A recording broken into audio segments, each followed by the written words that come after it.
Bugun men pensionerlar uchun juda muhim masalani tushuntirib beraman. Naqd pul, pensiya kartalari, bank orqali to'lovlar va yangi qoidalar atrofida ko'p savollar paydo bo'lyapti. Pensionerlarga naqd pul taqiqlanadimi? Endi pensiyani faqat karta orqali olish shartmi? Qishloqda yashaydigan, bankomat uzoq bo'lgan odamlar nima qiladi? Degan savollar ko'pchilikni xavotirga solmoqda. Bu ma'lumot har bir oilaga tegishli. Chunki deyarli har bir xonadonda pensioner bor. Ota-onamiz, bobo-buvimiz, qarindoshlarimiz yoki o'zimiz ertaga shu tizimdan foydalanamiz. Shuning uchun videoni oxirigacha ko'ring. Hoziroq kanalga obuna bo'ling va like bosib qo'ying. Men bugun masalani oddiy tilda hujjatlar, amaliy holatlar va real hayotdagi misollar bilan tushuntiraman. Avval pensionerlarning katta qismi pensiyasini naqd pul shaklida olardi. Ayrim joylarda pochta xodimi yoki mas'ul tashkilot vakili uyma-uy yurib, pensionerga pulni qo'lma-qo'l topshirardi. Ba'zi pensionerlar esa belgilangan joyga borib, imzo qo'yib, pensiyasini naqd olardi. Bu usul yillar davomida odatiy bo'lib qolgan. Ayniqsa yoshi katta, karta ishlatishni bilmaydigan, bankomatdan qo'rqadigan yoki telefon ilovalaridan foydalanmaydigan odamlar uchun naqd pul qulay tuyulgan. Lekin hozir davlat to'lovlari, pensiya va nafaqalar bo'yicha tizim bosqichma-bosqich raqamlashtirilmoqda. Ya'ni pul harakatini aniq ko'rish, kechikishlarni kamaytirish, ortiqcha navbatlarni qisqartirish, soxta oluvchilarni aniqlash va har bir pensiyani o'z vaqtida olishini ta'minlash maqsad qilinmoqda. Shu sababli pensiyalarni bank kartalari orqali to'lash amaliyoti kengaymoqda. Bu yerda eng muhim nuqtani aniq aytaman. Odamlar orasida naqd pul butunlay taqiqlanadi, pensioner endi qo'liga pul ola olmaydi degan gaplar yuradi. Bunday gapni eshitganda vahimaga tushmaslik kerak. Aslida masala pensiyani yetkazib berish tartibining o'zgarishi haqida. Ya'ni pensiya avvalgidek faqat qo'lma-qo'l tarqatilmasligi, ko'proq bank kartasiga tushirilishi mumkin. Lekin kartaga tushgan pul pensionerning o'z puli bo'lib qoladi. Uni do'konda karta bilan ishlatish mumkin. Bankomatdan yechib olish mumkin. Bank kassasidan olish mumkin. Zarur holatda ishonchli vakil orqali rasmiy tartibda foydalanish mumkin. Oldingi tartibda pensioner ko'pincha pul kelishini kutardi. Pochta yoki mas'ul xodim qachon keladi? Pul qaysi kuni beriladi? Uyda bo'lish kerakmi? Imzo qo'yish kerakmi? Kimdir olib ketsa nima bo'ladi? Degan savollar ko'p edi. Agar pensioner o'sha kuni uyda bo'lmasa, kasalxonada bo'lsa yoki boshqa tumanga ketgan bo'lsa, pensiyani olish cho'zilib ketishi mumkin edi. Yangi yondashuvda esa pensiya pensionerning bank kartasiga o'tkaziladi. Bu nimani anglatadi? Masalan, pensionerning o'yiga 1 million 200 ming so'm pensiyasi bo'lsa, pul belgilangan sanada kartaga tushadi. Pensioner uni bir kunda to'liq yechib olishi shart emas. 300 ming so'mini oziq-ovqatga ishlatadi. 200 ming so'mini dorixonada karta orqali to'laydi. Qolganini keyingi kunlarda bankomatdan oladi. Pul kartada saqlanadi va pensioner xohlagan vaqtda undan foydalanadi. Buning foydali tomoni bor. Pul yo'qolib qolish xavfi kamayadi. Boshqa odamning noqonuniy olib qo'yishi qiyinlashadi. Har bir operatsiya izda qoladi. Lekin muammo ham bor. Hamma pensioner karta ishlatishni bilmaydi. Hamma joyda bankomat yetarli emas, ayrim hududlarda terminal ishlamay qoladi. Ayrim odamlar PIN kodini eslab qola olmaydi. Shuning uchun men har doim aytaman. Yangi tartibning maqsadi tushunarli, lekin uni amalda to'g'ri tashkil qilish juda muhim. Birinchi navbatda yoshi katta va mustaqil harakatlanishi qiyin bo'lgan pensionerlar ehtiyot bo'lishi kerak. Masalan, 8 yoshli onaxon yolg'iz yashaydi. Bank filiali 12 kilometr uzoqda, bankomat esa faqat tuman markazida. Agar unga pensiya kartaga tushsa, lekin u kartadan qanday foydalanishni bilmasa, amaliy muammo paydo bo'ladi. Bunday holatda farzandlari, mahalla, bank va pensiya bo'limi birgalikda yordam berishi kerak. Ikkinchi guruh nogironligi bo'lgan yoki uydan chiqa olmaydigan pensionerlar. Ular uchun karta ochildi, boring. Pulingizni oling deyish yetarli emas. Agar odam yura olmasa, ko'zi yaxshi ko'rmasa yoki hujjatlarni o'zi yurita olmasa, unga alohida tartib kerak bo'ladi. Bunda ishonchnoma vakil orqali murojaat qilish, bankning sayyor xizmati yoki ijtimoiy xodim yordamidan foydalanish masalasi ko'riladi. Uchinchi guruh PIN kod, SMS, telefon raqami, bank ilovasi kabi narsalarni boshqalar bilan bo'lishib yuboradigan pensionerlar. Men amaliyotda ko'p ko'rganman. Pensioner o'g'lim biladi, qo'shnim yechib beradi, do'kondagi bola yordam beradi deb kartasini va PIN kodini begona odamga beradi. Bu juda xavfli. Karta pensionerning cho'ntagidagi naqd puldan ham mas'uliyatliroq narsa. Chunki kartadagi pulni yechib olish, boshqa hisobga o'tkazish yoki to'lov qilish mumkin. Shuning uchun karta va pin kod hech kimga berilmasligi kerak. Hatto yordam so'ralganda ham jarayon pensionerning ko'z o'ngida bo'lishi shart. Agar pensionerning bank kartasi bor bo'lsa, u kartadan foydalanish bilsa, yaqin joyda bankomat bo'lsa, do'konlarda terminal ishlasa. Bunday odam uchun yangi tartib katta muammo emas. Aksincha qulay bo'lishi mumkin. Masalan, 63 yoshli pensioner shahar markazida yashaydi, oyiga 1.500.000 so'm pensiya oladi. Pensiya kartaga tushadi. U kommunal to'lovlarni bank ilovasi orqali to'laydi. Dorixonada karta ishlatadi. Bozorga borganda 400.000 so'm naqd yechib oladi. Bunday holatda pensiyani karta orqali olish vaqtini tejaydi. Yana bir misol, xotin pensioner. Ikkalasining pensiyasi alohida kartaga tushadi. Ular har oy pulni to'liq yechib olib uyda saqlamasdan, faqat kerakli qismini olib ishlatadi. Bu ham xavfsizroq, chunki uyda katta miqdorda naqd pul saqlash o'g'irlik. Yo'qotish yoki qarindoshlar orasida tushunmovchilik xavfini oshiradi. Bundan tashqari, kartaga tushgan pulni nazorat qilish oson. Bankdan SMS xabar keladi, qachon qancha pul tushgani ko'rinadi. Qachon qancha sarflangani yoziladi. Agar pensionerning farzandi rasmiy ravishda yordam berayotgan bo'lsa, oilada shaffoflik bo'ladi. Pul qayerga ketgani ko'rinadi. Lekin bu nazorat pensionerning roziligi va huquqlarini buzmasdan amalga oshirilishi kerak. Keling, birinchi vaziyatni olaylik. Mahalladagi yetim 2 yoshli otaxon oyiga 1.100.000 so'm pensiya oladi. Avval pensiyani naqd olgan, endi karta ochilgan. Otaxon bankomatdan pul olishni bilmaydi. U qo'shnisiga kartani berib, pulimni yechib kel deydi. Qo'shni 20.020.000 so'm o'rniga 900.000 so'm beradi va bank komissiya ushladi deydi. Aslida bunday katta komissiya bo'lmasligi mumkin, lekin otaxon tekshira olmaydi. Mana shu yerda xavf paydo bo'ladi. To'g'ri yo'l nima? Otaxon farzandi mahalla faoli yoki ishonchli yaqin qarindoshi bilan bankka borib, bank xodimidan kartadan pul yechishni o'rganish kerak. Pin kodni faqat o'zi bilishi kerak. Har safar pul yechilganda chekni olib qo'yish kerak. Ikkinchi vaziyat. 80 yoshli buvining ko'zi yaxshi ko'rmaydi, bankka bora olmaydi. Pensiya kartaga tushgan, lekin karta uyda turibdi. Farzandlari boshqa viloyatda. Buvining pulga ehtiyoji bor. Bunday vaziyatda hujjatli yechim kerak. Ishonchnoma rasmiylashtirish mumkin, lekin ishonchnoma kimga berilayotganini juda ehtiyotkorlik bilan tanlash kerak. Ishonchnoma berilgan odam pensiya pulini yechishi mumkin bo'ladi. Shuning uchun bu hujjatni tasodifiy tanishga, qo'shniga yoki mas'uliyatsiz qarindoshga berish xavfli. Eng yaxshi yo'l yaqin oila a'zosi, ishonchli vakil, mahalla va bank bilan kelishilgan tartibda ish qilish. Uchinchi vaziyat. Pensionerining pensiyasi 2 million so'm. U bozorda hamma joyda terminal yo'q deb o'ylab, pul tushgan kuni hammasini yechib oladi. Keyin uyda naqd pulni saqlaydi. Bir haftadan keyin qarindoshlar keladi, kimdir qarz so'raydi, kimdir doriga olib ketadi, kimdir qaytaraman deydi. Oy oxiriga borib pensionerda pul qolmaydi. Karta orqali ishlatganda esa xarajatni bo'lib qilish, qoldiqni ko'rib turish, pulni birdan sarflab yubormaslik mumkin edi. Demak, karta faqat cheklov emas, balki pulni rejalashtirish vositasi ham bo'lishi mumkin. 4-vaziyat. Qishloqda bankomat bitta, u ham ba'zan pul tugab qoladi.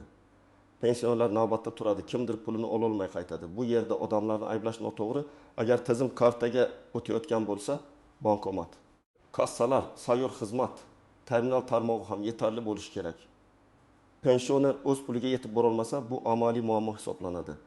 Bunday holatda pensionerlar alohida shikoyat qilishdan tashqari, mahalla orqali umumiy murojaat ham qilishi mumkin. Bankomatga pul yetarli qo'yilmayapti, terminal ishlamayapti, bank filiali uzoq, sayyor xizmat kerak deb yozma murojaat qilish lozim. Eng katta nozik masala shuki, odamlar karta deganda ko'pincha pulimni bank ushlab qoladi deb o'ylaydi. Aslida pensiya kartaga tushgandan keyin ham pensionerning mulki bo'lib qoladi. Bank bu pulni o'z xohishicha olib qo'ya olmaydi. Lekin ayrim holatlarda qarzdorlik ijro hujjatlari, kredit majburiyatlari yoki boshqa rasmiy ushlovlar bo'lsa, hisobdan pul yechilishi masalasi paydo bo'lishi mumkin. Shuning uchun pensioner o'z nomiga kredit olinganmi? Kafillik bormi? Sud qarori bormi? Aliment yoki boshqa ijro ishi bormi? Bularni tekshirish kerak. Yana bir nozik masala, karta kimning nomida bo'lishi kerak? Pensionerning o'z nomidagi hisobga tushishi kerak. o'g'limning kartasiga tushaversin, kelinimning kartasi bor, shunga o'tkazaylik deyish xavfli va ko'p hollarda noto'g'ri. Chunki pul boshqa odamning hisobiga tushsa, keyin uni qaytarib olish, isbotlash, nazorat qilish qiyinlashadi. Pensionerning huquqi, demak hisob ham pensionerning nomida bo'lishi kerak. Uchinchi nozik masala, bank kartasi yo'qolsa nima bo'ladi? Agar karta yo'qolsa, darhol bankka murojaat qilib kartani bloklash kerak. Buni telefon orqali bankning rasmiy raqamiga qo'ng'iroq qilib qilish mumkin. Lekin raqamni internetdagi tasodifiy reklamalardan emas, bankning rasmiy manbasidan olish kerak. Karta yo'qolganini kechiktirib yurish xavfli. Ayniqsa, PIN kod karta yonida yozilgan bo'lsa, pul yechib olinishi mumkin. Men pensionerlarga doim aytaman, PIN kodni qog'ozga yozib kartaning yonida saqlamang. Agar eslab qolish qiyin bo'lsa, yaqinlaringiz bilan xavfsizroq usul toping. Lekin PIN kodni begona odam ko'radigan joyga qo'ymang. 4-nozik masala, SMS xabarnoma ulangan telefon raqami. Ko'p pensionerlar kartani ochganda farzandining yoki boshqa qarindoshining telefon raqamini ulatib qo'yadi. Bu ba'zan qulay, lekin xavf ham bor. Agar telefon raqami boshqa odamda bo'lsa, pensioner pul tushganini o'zi bilmay qolishi mumkin. Shuning uchun imkon bo'lsa, pensionerning o'z telefon raqami ulansin. Agar u telefondan foydalana olmasa, unda mas'ul oila a'zosi bilan ochiq kelishuv bo'lsin. Har oy pul tushganda pensionerga aytiladi. Xarajatlar yashirilmaydi. Chek va SMS'lar ko'rsatiladi. Har bir pensioner bir xil sharoitda yashamaydi. Shuning uchun qoidalar amalda turlicha qo'llanishi mumkin. Masalan, uzoq hududlarda yashovchi, bank infratuzilmasi yetarli bo'lmagan pensionerlar uchun qo'shimcha xizmatlar kerak bo'ladi. Bankomat bo'lmasa, bank kassasi uzoq bo'lsa, transport muammosi bo'lsa, bu masalani mahalla va tuman darajasida ko'tarish lozim. Uydan chiqa olmaydigan pensionerlar uchun vakillik masalasi muhim. Bunda ishonchnoma rasmiylashtirishda hujjatning muddati, vakilning vakolati aynan nimalarga ruxsat berilayotgani aniq yozilishi kerak. Masalan, vakil faqat pensiya pulini olish huquqiga egami yoki hisobni boshqarish, yangi karta olish, bank ilovasini ulash kabi keng vakolatlarga ham egami? Hujjatni imzolashdan oldin bu farqni tushunish zarur. Chunki keng vakolat berilsa, vakil ko'proq harakatlarni amalga oshirishi mumkin. Nogironligi bo'lgan shaxslar, yolg'iz keksalar, ruhiy yoki jismoniy holati sabab o'z moliyaviy ishlarini mustaqil yurita olmaydigan odamlar bo'yicha ijtimoiy himoya organlari, mahalla va qonuniy vakillarining roli kuchayadi. Bunday holatlarda hamma qatori bankka borib oling deyish yetarli emas. Har bir holat bo'yicha alohida yechim topilishi kerak. Yana bir istisno, pensioner vaqtincha boshqa hududda yashayotgan bo'lishi mumkin. Masalan, Toshkentda farzandinikida davolanmoqda, o'zi esa viloyatda ro'yxatda turadi. Agar pensiya kartaga tushsa bu qulay. U qayerda bo'lsa ham bankomat yoki terminal orqali foydalanishi mumkin. Lekin bank kartasi muddati tugagan bo'lsa, yangi karta olish uchun qaysi filialga borish kerakligi masofadan rasmiylashtirish mumkinmi? Buni oldindan bankdan aniqlash zarur. Endi eng muhim qismga o'tamiz. Pensioner va uning yaqinlari nima qilishi kerak? Birinchi qadam. Pensiya qanday usulda to'lanayotganini aniqlang. Pensioner o'z kartasiga pul olayaptimi? Naqd olayaptimi? Pochta orqali olayaptimi? Bank orqali olayaptimi? Buni aniq biling. Shunaqa bo'lsa kerak deb yurmaslik kerak. Pensiya bo'limi, bank yoki mahalla orqali rasmiy ma'lumot oling. Ikkinchi qadam, karta kimning nomida ekanini tekshiring. Karta pensionerning o'z nomida bo'lishi kerak. Agar karta boshqa odamda bo'lsa yoki pensioner kartani umuman ko'rmagan bo'lsa, darhol aniqlik kiriting. Pensioner o'z pulini bilishi, kartasini ko'rish, PIN kodini o'zi nazorat qilishi kerak. Uchinchi qadam. Bankdan asosiy ma'lumotlarni so'rang. Karta muddati qachon tugaydi? Pul yechishda komissiya bormi? Qaysi bankomatlardan bepul yoki arzon yechish mumkin? Karta yo'qolsa qaysi raqamga qo'ng'iroq qilinadi? SMS xabarnoma ulanganmi? Bu savollarga javob yozib qo'yilsa yaxshi bo'ladi. 4-qadam, pensionerga amalda ko'rsatib bering. Faqat mana karta ishlataverasiz deyish yetarli emas. Bankomatga birga boring. Kartani qanday kiritish, PIN kodni qanday terish, balansni qanday ko'rish, qancha pul yechish, chekni qanday olishni ko'rsating. Bir marta emas, bir necha marta takrorlang. Chunki yoshi katta odam uchun bu yangi ko'nikma bo'lishi mumkin. 5-qadam. PIN kod xavfsizligini tushuntiring. PIN kodni do'konchiga, qo'shniga, taksi haydovchisiga, notanish yordamchiga aytish mumkin emas. Kartani birovga berib yuborish mumkin emas. Agar yordam kerak bo'lsa, pensioner yonida tursin, operatsiyani ko'rsin, chekni olsin. Hech kim men o'zim bilaman deb kartani olib ketmasligi kerak. 6-qadam hujjatlarni tayyor tuting. Pasport yoki ID karta, pensiya guvohnomasi bo'lsa, bank kartasi, telefon raqami, zarur bo'lsa ishonchnoma, nogironlik bo'yicha hujjatlar, yashash manzili haqidagi ma'lumotlar kerak bo'lishi mumkin. Agar muammo yuzaga kelsa, masalan pensiya tushmasa, karta ishlamasa, pul yechilsa, murojaat qilish uchun hujjatlar tayyor bo'lsin. 7-qadam yozma murojaat qilishni o'rganing. Og'zaki aytilgan shikoyat ko'pincha izsiz qoladi. Agar pensiya vaqtida tushmasa, bankomatda pul bo'lmasa, bank xodimi tushuntirmasa, karta rasmiylashtirish cho'zilsa, yozma murojaat qiling. Murojaatda pensionerning FIS, pasport ma'lumotlari, telefon raqami, manzili, muammo sanasi va aniq talab yoziladi.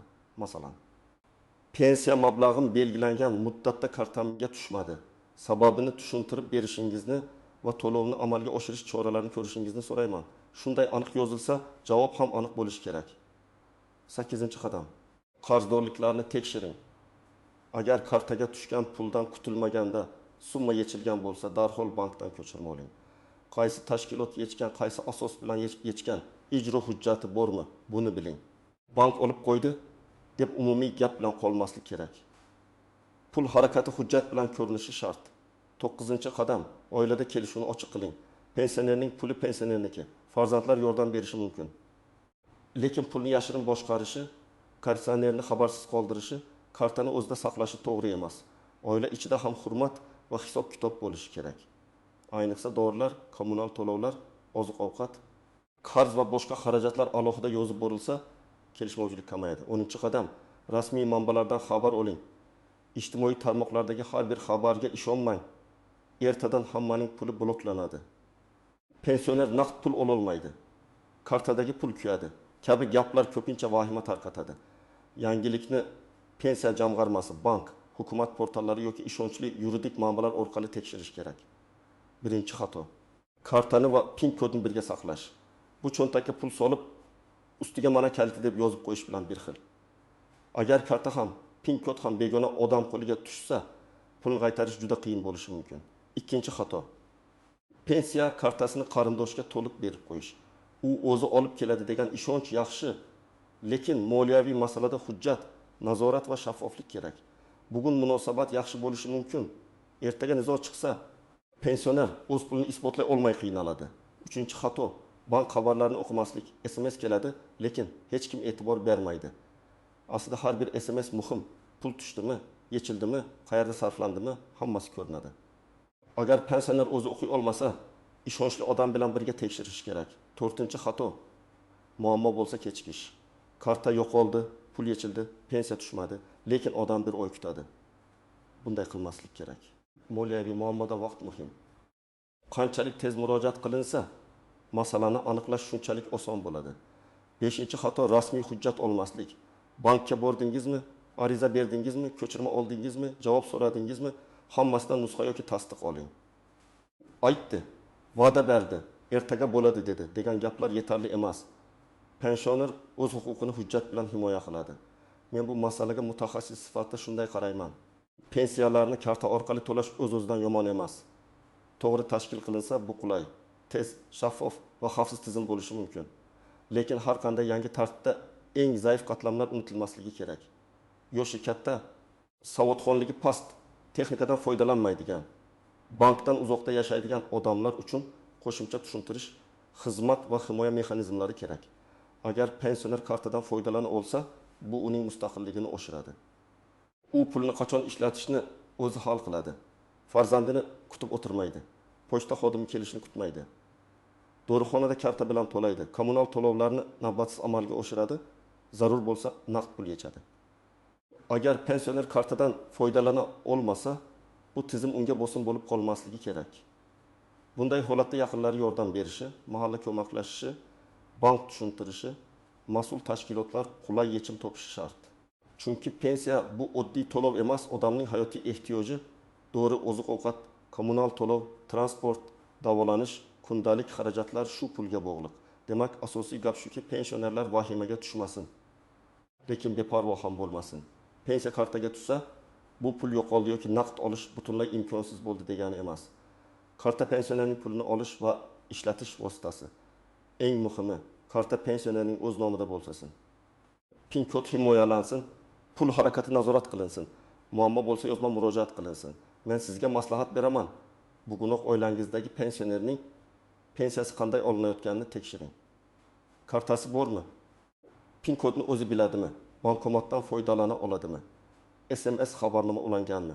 Kartaning muddati tugamaganmi? Hammasini ko'rib chiqing. Agar muammo bo'lsa bankka, pensiya bo'limiga yoki mahallaga murojaat qiling va albatta yozma iz qoldiring.